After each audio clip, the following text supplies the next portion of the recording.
Hello dear friends, मैं हूं आरती और आप सभी का हाई स्वागत करती हूं हमारे संस्कृति आईएएस के चैनल पर। आई होप आप अच्छे से पढ़ रहे होंगे।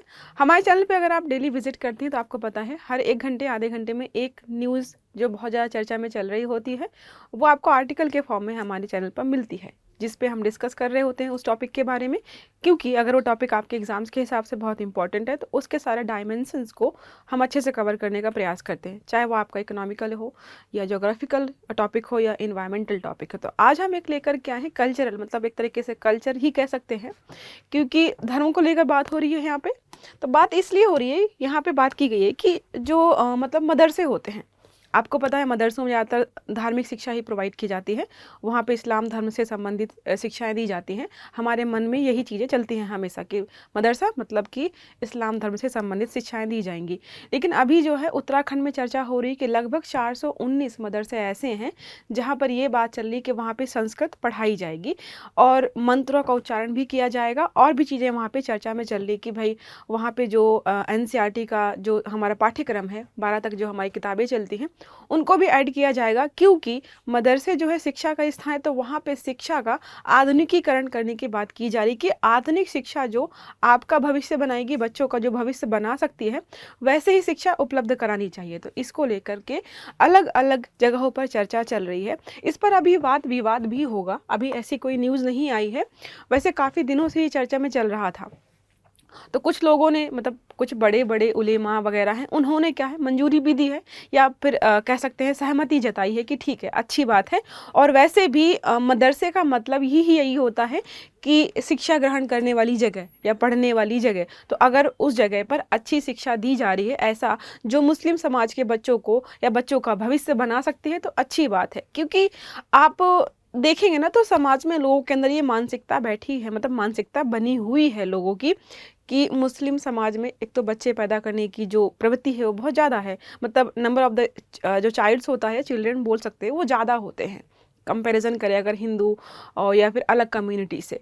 और इसकी वजह से होता ये कि मान लो एक परिवार है, माता पिता हैं, 2 बच्चे हैं, 2 बच्चों को पढ़ाना आसान होता है।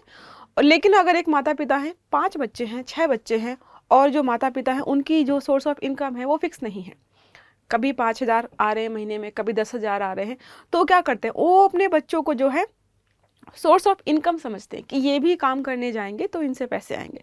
इसकी वजह से उनको प्रॉपर शिक्षा नहीं मिल पाती है। और मदरसों में भी हमेशा यही देखने को मिला कि वहाँ पर जो है कुरान वगैरह पढ़ा रहे हैं, धार्मिक शिक्षा दे रहे हैं, लेकिन क्या है जो सच में शिक्षा ज़रूरी है वो शिक्षा वहाँ पर नहीं मिल पा रही थी। तो काफ़ी दिनों से चल ही रहा था। देखो यहाँ पर क्या लिखा है, बरेली के उलेमाओं ने मदरसों में संस्कृत पढ़ाने का स्वागत किया है। मतलब जो फैसला आया है उसका स्वागत किया है कि बहुत अच्छी बात है। ऐसे डिसीजंस जो हैं, मतलब ऐसा नहीं कि सब ने, आपको पता है उलेमा वगैरह जो होते हैं, कई बार ऐसे उलेमा आपको देखने को मिलेंगे जैसे हमारे यहाँ पंडित जी होते हैं, वैसे ही वहाँ पे मदरसों को चलाने वाले जो बड़े व्यक्ति होते हैं, जो सब कुछ संभाल रहे होते हैं, उनको उलेमा बोलते हैं। तो कई कट्टर भी होते हैं जो कि किसी भी नई चीज़ का स्वागत नहीं करते हैं, ठीक है। ऑल इंडिया मुस्लिम जमात के राष्ट्रीय अध्यक्ष मौलाना साहबुद्दीन बरेलवी ने इस फैसले की सराहना की है। मतलब इतने बड़े लेवल पे कोई व्यक्ति बैठा है जिसको सारी मुस्लिम कम्युनिटी फॉलो करती है, उसने तो सराहना इसकी फ़िलहाल की है। फिर लिखा है, मौलाना बरेलवी ने इस बात पर आपत्ति जताई है कि मदरसों में संस्कृत के साथ श्लोक मंत्र पढ़ाना उचित नहीं है।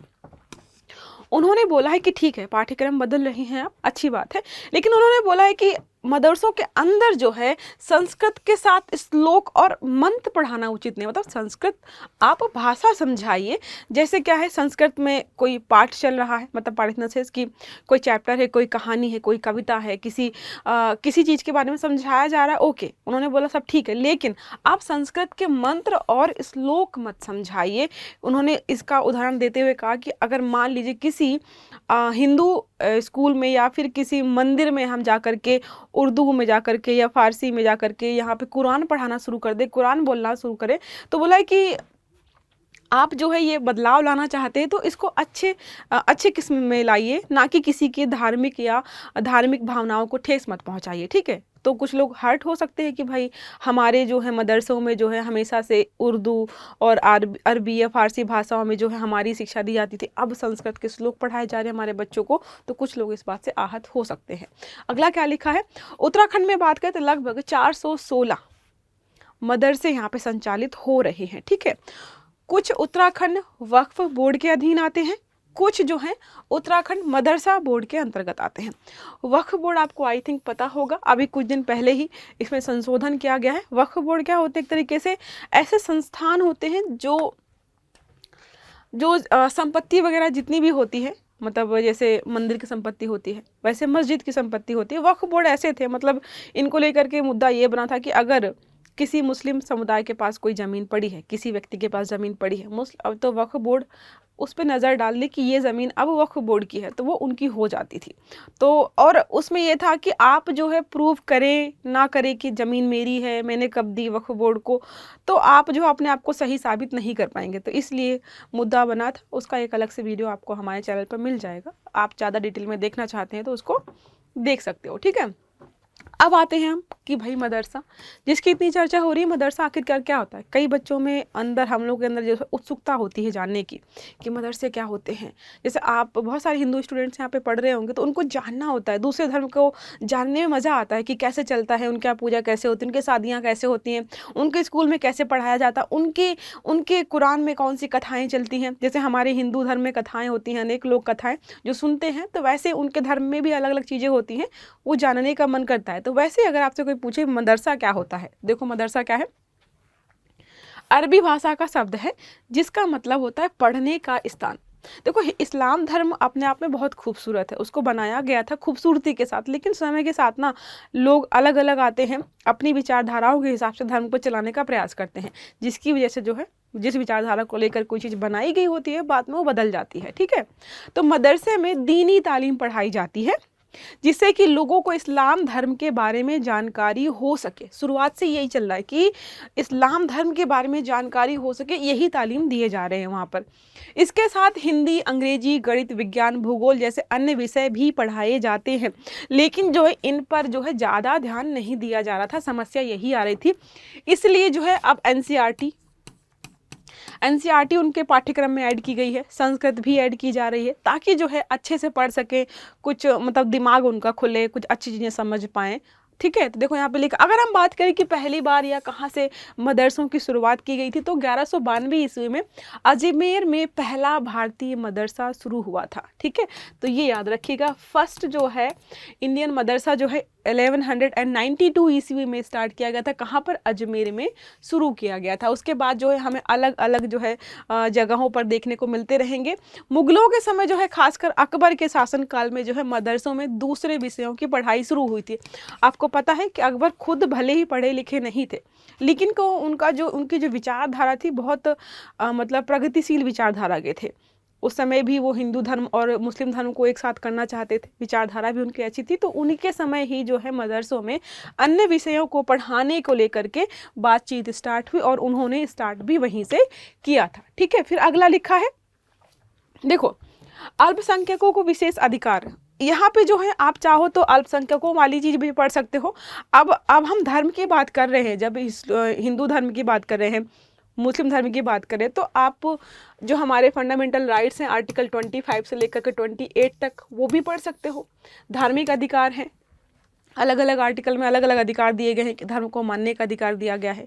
अगर आप किसी धर्म का प्रचार प्रसार करना चाहते हो तो उसको प्रचार प्रसार करने का और संस्थान बनाने का अधिकार भी दिया गया है। उसके साथ धर्म के अधिकार में आपको दिया गया है कि आपसे कोई ज़बरदस्ती कोई कर नहीं वसूला जाएगा, और उसके साथ ही राज्य किसी धर्म का पक्ष नहीं लेगा, इसको भी बोला गया है। और आर्टिकल 28 में फाइनली ये बोला गया है कि जो मतलब कि धार्मिक शिक्षा होती है संस्थानों में, अगर कोई संस्थान है धार्मिक शिक्षा देना चाहता है तो वो धार्मिक शिक्षा दे सकता है, लेकिन बाध्यकारी नहीं होता है। जैसे मान लो कोई मुस्लिम है, मदरसा है, या फिर हिंदू स्कूल है, उसमें कोई मुस्लिम बच्चा जा रहा है तो आप उसको फोर्स नहीं करेंगे कि आप सरस्वती वंदना करिए, गायत्री मंत्र बोलिए ही बोलिए। ये बिल्कुल उनकी स्वेच्छा है, मतलब उनके ऊपर निर्भर करता है कि वो ऐसा करना चाहते हैं या नहीं करना चाहते। तो हमारे आर्टिकल 25 से 28 तक ये लिखा हुआ है। उसके अलावा अल्पसंख्यकों को भी अधिकार हैं। अल्पसंख्यक क्यों? मुस्लिम समुदाय को जो है माइनॉरिटी ही माना जाता है, अल्पसंख्यक ही माना जाता है। ठीक है, इसलिए जो है हम ये जो आर्टिकल हैं एक बार उनको देख लेते हैं। भारतीय संविधान में धार्मिक और भाषाई अल्पसंख्यकों को अनुच्छेद 29 और 30 में विशेष अधिकार दिए गए। आई होप आपको पता होगा धार्मिक और भाषाई भाषाई अल्पसंख्यक क्या होते हैं। जैसे हमारे यहाँ पर जो है हिंदू धर्म को छोड़ करके ज़्यादातर धर्म जो हैं अल्पसंख्यक मतलब माइनॉरिटी स्टेटस में ही आते हैं, लेकिन अलग अलग राज्यों में ये अलग अलग हो सकता है। हो सकता है कि आप जो है पंजाब में जाओ तो आपको हिंदू ज़्यादा या हिंदू कम देखने को मिले, किसी ऐसे स्टेट में जाओ जहाँ मुस्लिम ज़्यादा हैं और हिंदू कम है, तो क्या अलग अलग हो सकता है। लेकिन ज़्यादातर यही है कि ज़्यादातर राज्यों में जो है आपको हिंदू जो है माइनॉरिटी मिलेंगे, उसके अलावा जो अलग हमारे धर्म है वो मेजोरिटी में मिलेंगे आपको। हिंदू जो हमारा धर्म है ज़्यादातर राज्यों में आपको मेजोरिटी में मिलेगा, लेकिन ज़्यादातर अलग अलग राज्यों में है छोटे छोटे जो धर्म हमें देखने को मिलते हैं हिंदू के अलावा, वो सारे माइनॉरिटी में ही रहते हैं। ठीक है, तो यहाँ पे आर्टिकल 29 और 30 में बताया गया है। 29 या 29 सब क्लॉज ए के अनुसार किसी भी समुदाय के लोग जो भारत के किसी भी राज्य में रहते हैं या किसी क्षेत्र या कोई क्षेत्र जिसकी अपनी आंचलिक भाषा, लिपि या संस्कृति हो, उस क्षेत्र को संरक्षित करने का उन्हें पूरा अधिकार होगा। तो यहाँ पे कोशिश की जाती है कि मान लो किसी समुदाय के 50 लोग हैं, 500 लोग हैं, वो अपना अलग कल्चर फॉलो करते हैं, अलग भाषा को बोलते हैं। अगर हम उनका संरक्षण नहीं करेंगे, उनको हम बचाने का प्रयास नहीं करेंगे, तो कल को वो विलुप्त हो जाएंगे। तो उनको बचाने के लिए ही यहाँ पर प्रावधान किए गए हैं। ठीक है, फिर क्या, अनुच्छेद 30(1) के तहत सभी अल्पसंख्यकों को धर्म या भाषा के आधार पर अपनी पसंद के आधार पर अपनी शैक्षिक संस्था को स्थापित करने का अधिकार है।